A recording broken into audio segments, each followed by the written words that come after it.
मित्रों, इस YouTube channel में आपका बहुत बहुत स्वागत है। सीटेट परीक्षा के लिए गणित पेडागोगी के महत्वपूर्ण प्रश्न जो मेरे नोट्स से हैं। बेन हिली सिद्धांत किससे संबंधित है? तो बेन हिली सिद्धांत है ज्यामिति में बौद्धिक विकास से। किससे संबंधित है? ज्यामिति में बौद्धिक विकास से। शिक्षक द्वारा मूल्यांकन का मुख्य उद्देश्य क्या होना चाहिए? तो शिक्षक द्वारा मूल्यांकन का मुख्य उद्देश्य छात्रों की सीख में सहायता करना, लर्निंग को अपग्रेड करने का होना चाहिए। बेन हिली सिद्धांत के अनुसार बच्चे किस स्तर पर आकृतियों को उनके गुणों के आधार पर समझते हैं? तो ये दृश्य स्वरूप स्तर पर आकृतियों को उनके गुणों के आधार पर समझते हैं। गणित वह मार्ग है जिसके द्वारा बच्चों के मन या मस्तिष्क में तर्क करने की आदत का विकास होता है। यह कथन किसका है? ये लॉक का कथन है। मार्शल के अनुसार गणित ऐसी अमूर्त व्यवस्था का अध्ययन है जो कि अमूर्त तत्वों से मिलकर बना है। इन तत्वों को मूर्त रूप में परिभाषित किया गया है। गणित में त्रुटि विश्लेषण का उपयोग किया जाता है बच्चों को डांटने के लिए, परीक्षा में अंक काटने के लिए, बच्चों की गलतियों को समझने और सुधारने के लिए। तो त्रुटि विश्लेषण क्या है? Error analysis. उसमें बच्चों की गलतियों को समझने और सुधारने के लिए किया जाता है। मानसिक गणित संबंधी गतिविधियां महत्वपूर्ण हैं क्योंकि यह एक मानसिक संगणना संबंधी प्रक्रियाओं का विकास करती हैं। शिक्षार्थी तेज गति से संख्याओं के प्रकलन के बीच संबंधों की पहचान करने की कोशिश करते हैं, इसलिए मानसिक क्रियाएं बहुत ही आवश्यक हैं। गणितीय अवधारणाओं को बच्चों तक पहुंचाने का सर्वोत्तम तरीका क्या है? तो अगर गणितीय अवधारणाओं को, मैथमेटिकल कंसेप्ट को हमें बच्चों को बताना है तो सबसे है प्रत्यक्ष अनुभव। प्रत्यक्ष अनुभव यानी हम उन्हें मूर्त रूप में दिखाएं। बेन हिले मॉडल के किस स्तर पर विद्यार्थी ज्यामिति के प्रमेयों के बीच संबंध समझने लगता है? तो बेन हिले मॉडल के अनौपचारिक विचार स्तर पर विद्यार्थी प्रमेयों के बीच संबंध समझने लगता है। गणित में संचार, मैथमेटिकल कम्युनिकेशन का क्या अर्थ है? तो सोच को स्पष्ट रूप में व्यक्त करना। जो हमारे अंदर सोच है किसी कंसेप्ट के बारे में, उसको स्पष्ट रूप में व्यक्त करना ही गणितीय संचार कहलाता है। जियो बोर्ड किसके शिक्षण का एक प्रभावी साधन है? तो जियो बोर्ड ज्यामितीय आकृतियों और उनकी विशेषताओं को शिक्षण करने का प्रभावी साधन है। गणित के मूलभूत कौशल कौन कौन से हैं? बेसिक स्किल कौन कौन से हैं? जोड़, घटाव, गुणा, भाग। तो जोड़, घटाव, गुणा और ये भाग, चार गणित की महत्वपूर्ण प्रक्रियाएं हैं, महत्वपूर्ण ऑपरेशंस हैं। ब्लूम के उद्देश्यों के वर्गीकरण में कौन शामिल नहीं है? संज्ञानात्मक, मनोचालक, भावात्मक, अनुवांशिक। तो संज्ञानात्मक, मनोचालक, भावात्मक शामिल हैं, अनुवांशिक शामिल नहीं है। तार्किक चिंतन बच्चों में किस माध्यम से विकसित किया जा सकता है? तो रटन विधि से नहीं किया जा सकता, समस्या समाधान गतिविधि से। उनको समस्या देकर और उन्हें गतिविधि कराई जाए कि उस समस्या को भी कैसे सॉल्व करेंगे, तो उनके अंदर तार्किक चिंतन की भावना जनरेट होगी, तार्किक चिंतन का विकास होगा। बेनेली मॉडल के अनुसार छात्रों को शिक्षण देना चाहिए उनके वर्तमान स्तर के अनुसार, उच्च स्तर से शुरू करके केवल व्याख्यान द्वारा, केवल परीक्षा के माध्यम पर। तो बेनेली मॉडल के अनुसार छात्रों को शिक्षण देना चाहिए उनके वर्तमान स्तर के अनुसार। जितना बच्चा जानते हैं उसको आगे बढ़ाते हुए हमें शिक्षण देना चाहिए। वेन हिली ज्यामिति सोच के 5 स्तर हैं। दृश्यीकरण, विजुअलाइजेशन, दूसरा है विश्लेषण, एनालिसिस, तीसरा है अमूर्त, एब्स्ट्रैक्शन, और चौथा है औपचारिक निगमन, फॉर्मलाइजेशन, फॉर्मल डिडक्शन, और पांचवा है कठोरता, रिगुअर। एबेकस का उपयोग करने से बच्चों को कैसे लाभ होता है?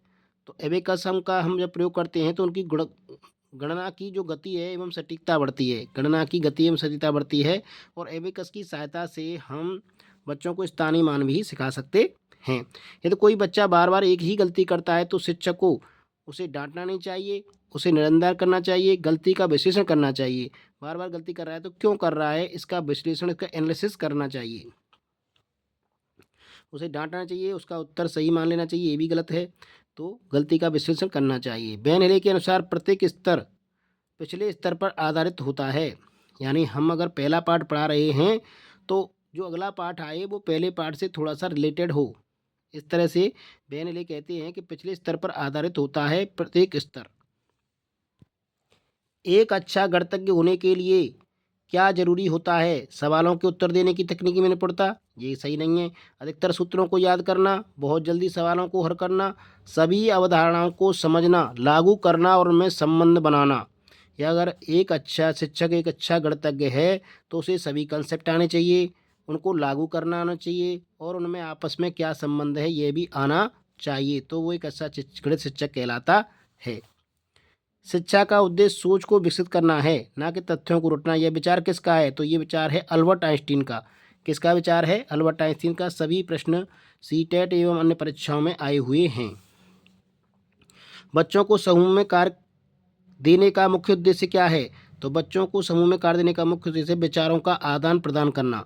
उससे एक दूसरे के कंसेप्टों को बच्चे समझते हैं। अगर एक बच्चा नहीं जानता है तो दूसरा बच्चा उसे बता देता है। इस तरह से विचारों का आदान प्रदान होता है।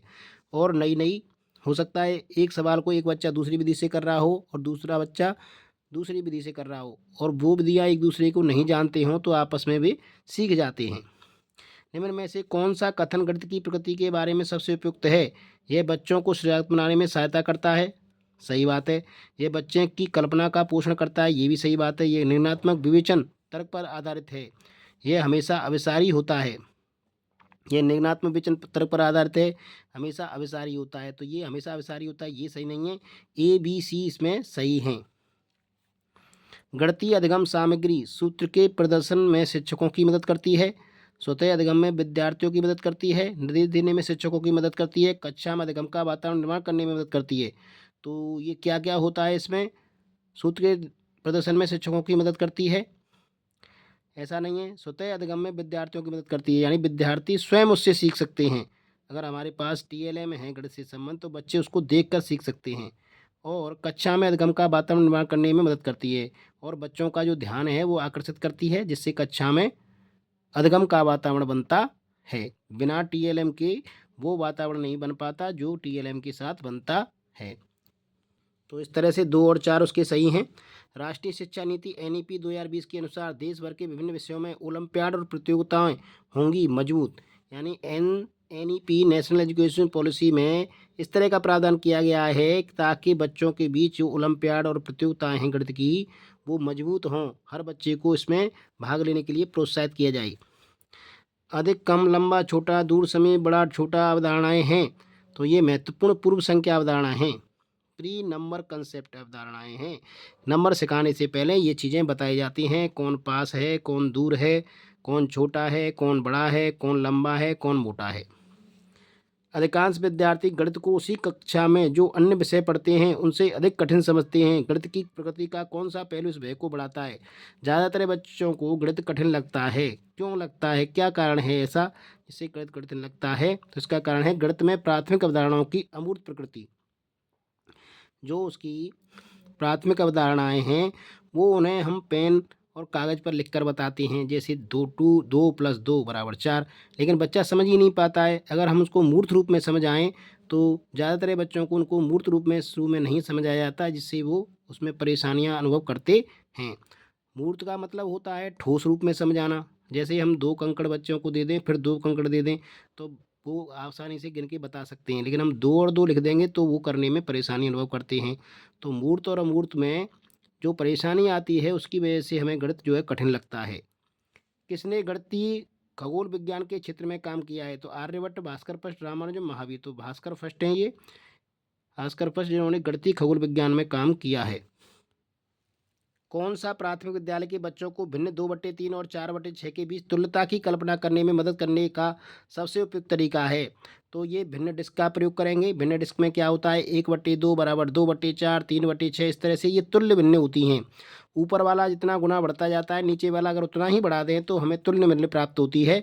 तो ये भिन्न डिस्क के द्वारा दिखाकर हम बता सकते हैं। एक शिक्षिका गणित कक्षा में रोल प्ले भूमिका निर्वाह विधि का उपयोग करती है। उसका उद्देश्य है विचारों का बहिर्वेशन। यानी अगर हम रोल प्ले कराते हैं किसी क्लास में तो बच्चों के जो विचार हैं वो बाहर निकल कर आते हैं।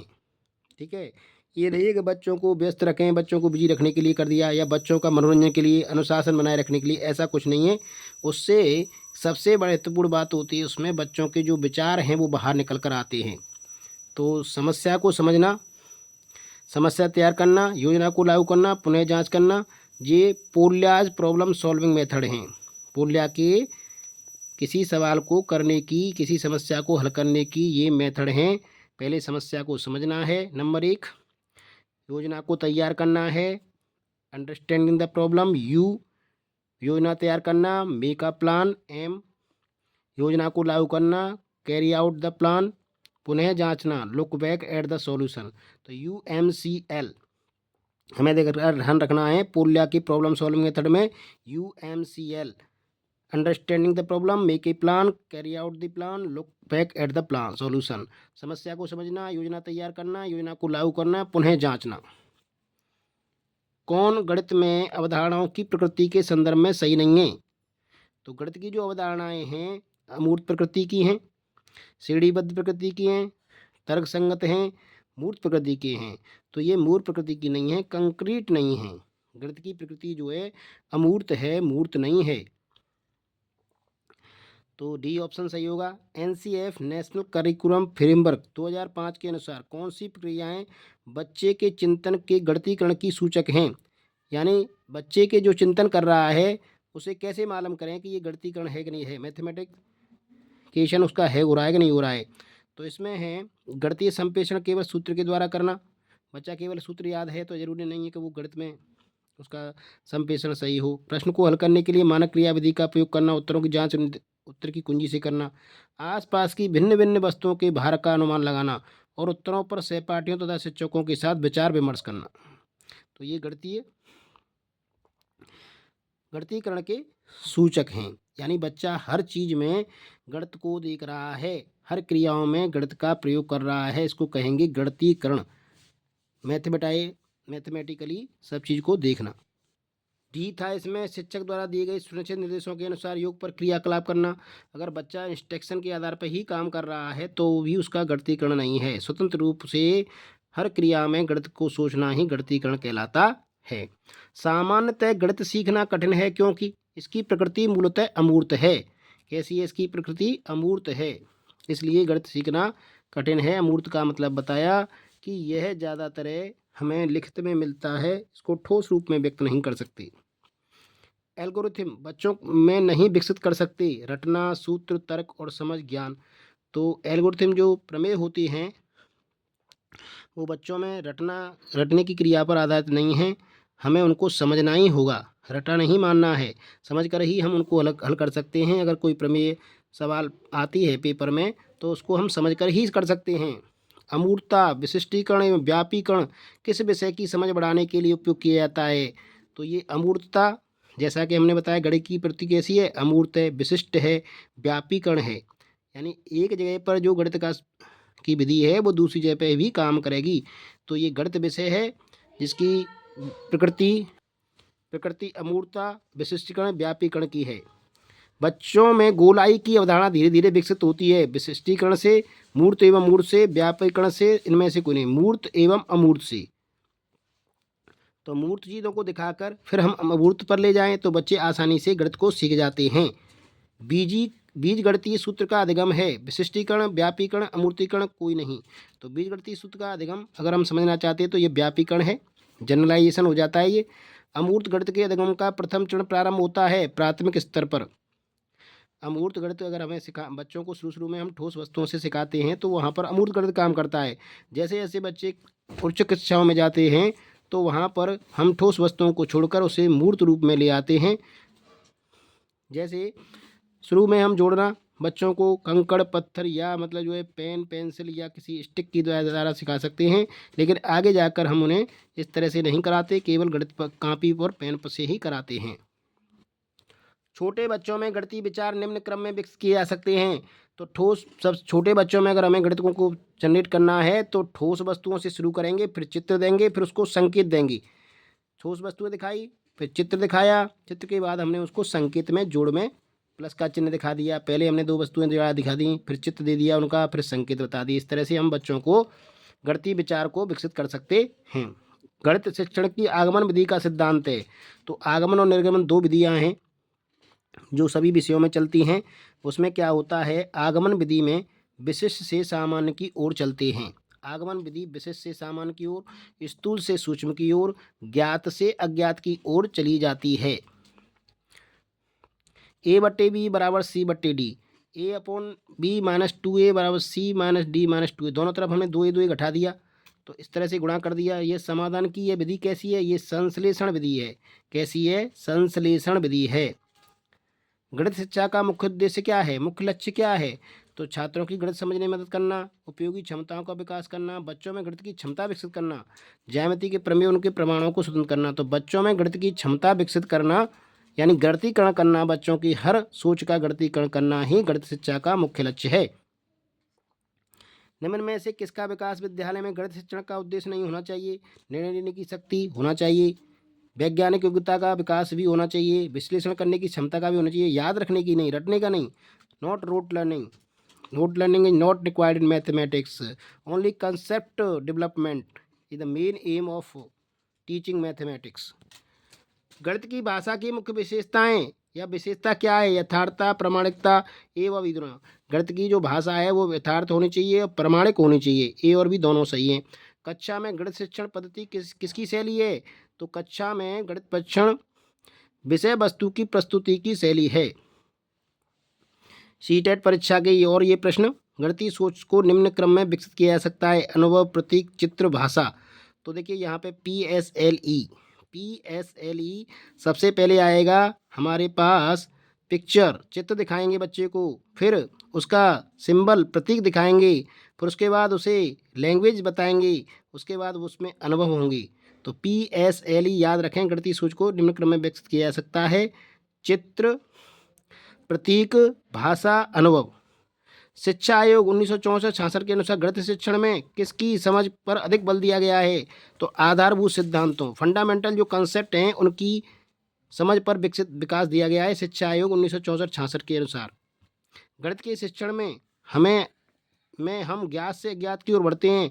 तो ज्ञात से अज्ञात की ओर अभी बताया हमने, आगमनात्मक विधि होती है। गणित खेल और पहेलियाँ गणित शिक्षण के उदाहरण हैं। तो खेल विधि, गणित को खेल विधि द्वारा भी पढ़ाया जाता है, जिसमें विभिन्न तरह की पहेलियाँ होती हैं गणित की, और गणित के खेल होते हैं जो दिमागी खेल होते हैं। कौन सी एक गणित शिक्षण की विशेषता है? गणितीय उपकरणों के साथ प्रयोग करने की क्षमता, गणित कक्षा संचालित करने की क्षमता, विभिन्न शिक्षण विधियों का ज्ञान, उपरोक्त सभी। तो एक गणित शिक्षक में ये सभी चीज़ें आनी चाहिए। उपकरणों के साथ प्रयोग करने की क्षमता आनी चाहिए। अगर लैब में कुछ गणितीय उपकरण हैं तो उनसे प्रयोग करने की क्षमता भी आनी चाहिए। ये नहीं है कि केवल सवाल ही सॉल्व करना जानता हो और उपकरणों से प्रयोग करना ना जानता हो। गणित कक्षा में संचालित करने की क्षमता, कक्षा को अच्छी तरह से संचालित कर सके, डिसिप्लिन क्लास को संचालित कर सके, और विभिन्न शिक्षण विधियों का भी ज्ञान हो। अगर बच्चा एक विधि से नहीं सीख रहा है तो दूसरी विधि भी उस पर आनी चाहिए, नहीं तो एक विधि से कुछ बच्चे ही सीख पाएंगे, कुछ बच्चे रह जाएंगे। तो उपयुक्त सभी इसका उत्तर सही है। संख्या संक्रियाओं को बताते समय समझ आने पर जोर देना चाहिए। आकार, पैटर्न, आंकड़ा संरचना, उपयुक्त सभी। तो पैटर्न को हमें अगर संख्याओं की संक्रियाएं ऑपरेशन इन नंबर्स में दिखाना है तो उसके पैटर्न को समझना बहुत जरूरी है। गणित की कक्षा में कॉलम को समझने के लिए उपयोगी है। तो बंद वक्रों के वर्ग, समरूपता, इसका सही उत्तर है सी, ए व बी दोनों। ए व बी दोनों, बंद वक्रों के वर्ग एवं समरूपता। तो आगमनात्मक विधि है विशिष्ट से सामान्य की ओर, और निगमनात्मक विधि है सामान्य से विशिष्ट की ओर। दोनों को ध्यान रखना है। आगमनात्मक विधि विशिष्ट से सामान्य की ओर और निगमनात्मक विधि सामान्य से विशिष्ट की ओर। कौन सा कथन गलत है? गणितीय अवधारणाएं अमूर्त हैं। सही बात है। गणित हमें प्रकृति के बारे में बताता है। गणित की अवधारणाओं में अनुक्रमिक श्रृंखला में हैं। गणितीय अवधारणाओं के बीच एक लंबा संबंध है। तो इसमें बी गलत है। गणित हमें प्रकृति के बारे में बताता है। मूर्त से अमूर्त तक की प्रक्रिया से संबंधित है। समस्या समाधान विधि, प्रदर्शन विधि, खेल विधि, शैक्षणिक विधि, उपयुक्त सभी। मूर्त से अमूर्त की ओर सभी विधियां हैं। प्राथमिक गणित के किसी भी पाठ्यक्रम में निम्न में से कौन सी प्रगति शामिल होनी चाहिए? मूर्त से अमूर्त, अमूर्त से मूर्त। तो गणित जो है वो मूर्त से अमूर्त की तरफ चलना चाहिए प्राथमिक कक्षाओं में। त्रिभुज के क्षेत्रफल की अवधारणा है मूर्त, अमूर्त, मूर्त एवं अमूर्त। तो त्रिभुज के क्षेत्रफल की धारणा जो है मूर्त एवं अमूर्त दोनों है, क्योंकि उसको हम चित्र द्वारा भी दिखा सकते हैं, वस्तुओं से भी समझा सकते हैं क्षेत्रफल को नापकर, और अमूर्त रूप में उसके फॉर्मूले वगैरह से उसका क्षेत्रफल भी निकाल सकते हैं, उसका परिमाप भी निकाल सकते हैं। तो ये दोनों तरह की अवधारणा है मूर्त एवं अमूर्त। Concrete and abstract. कौन सी अवधारणाएं अधिक अमूर्त हैं? ज्यामितीय, बीजगणितीय, सांख्यिक, सभी समान रूप से अमूर्त हैं। तो बीजगणितीय धारणाएं अधिक अमूर्त हैं, उनको समझाना करा काम है। जैसे मतलब जो है x+5 बराबर हो गया 6, तो इसको हम किस तरह से समझाएं, इसको समझाना ठोस रूप में बड़ा कठिन है। कक्षा 1 के स्तर पर विद्यार्थियों के लिए कौन सी अवधारणा को समझना बहुत कठिन है? विभिन्न संख्याओं के लिए प्रतीकों का प्रयोग करना। तो जब संख्याओं के लिए हम प्रतीकों का जब प्रयोग करते हैं तो कक्षा 1 के बच्चे समझने में परेशानी का अनुभव करते हैं। संख्याओं की गिनती करना कर लेते हैं, संख्याओं को जोड़ लेते हैं, उपरोक्त सभी कर लेते हैं, लेकिन जब हमको प्रतीक दिखाते हैं तो वो परेशानी अनुभव करते हैं। वो 5 को कुछ और समझते हैं और 8 को कुछ और समझने की कोशिश करते हैं, अगर उन्हें पहले नहीं बताया गया है। कौन सी अधिक सामान्य अवधारणा है? प्राकृतिक संख्याएं, पूर्णांक, सम संख्याएं, विभिन्न संख्याएं, विषम संख्याएं। तो सामान्य अवधारणा है पूर्णांक। बच्चों की गलतियां अधिगम में सहायक हैं, ये विचार किसका है? तो ये जीन प्याजे का है। बच्चे गलतियों करने के बाद ही सीखते रहते हैं। दो सम संख्याओं का योग एक सम संख्या है, ये आप कैसे सिद्ध करोगे? तो ये तर्क से सिद्ध करेंगे, विभिन्न तरह के उदाहरण देकर तर्क विधि से करेंगे। तो ये थे कुछ महत्वपूर्ण बिंदु जो मेरे नोट से हैं गणित की पेडागोगी के। अगर आपको पसंद आए हों तो कृपया लाइक जरूर करें चैनल को और वीडियो को शेयर भी करें। वीडियो देखने के लिए आपका बहुत बहुत धन्यवाद।